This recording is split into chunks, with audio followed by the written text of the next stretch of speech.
It's a glorious day here at Cabinet Joint. I'm Justin, and in today's video, I'm gonna be showing you a wall spice pullout. Now, it's not always necessarily the most desired to have the spices down in your base cabinet where you're bending over, reaching, instead having it at eye level where you can just pull it out right next to your oven or your cooking station.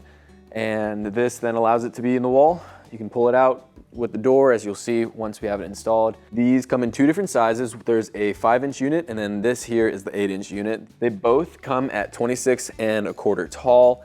And in terms of for your cabinet, they're designed for a 9-inch or a 12-inch wide cabinet, but you have to have a minimum of 5.5 or 8.5 respectively for it to fit inside your cabinet.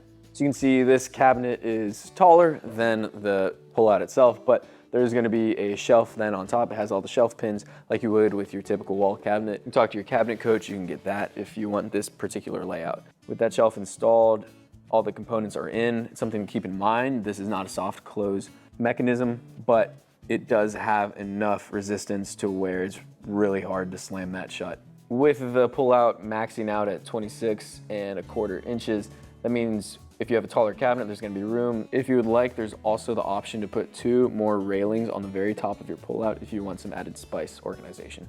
Other than that, the other thing to keep in mind is that these come in fixed sizes. We can't widen them, we can't make them any taller. I hope this video was helpful as you pick out your wall spice pullout. If you have any questions, you can reach out to your cabinet coach, or you can call us at 888-211-6482. Thank you for watching. Have a great day.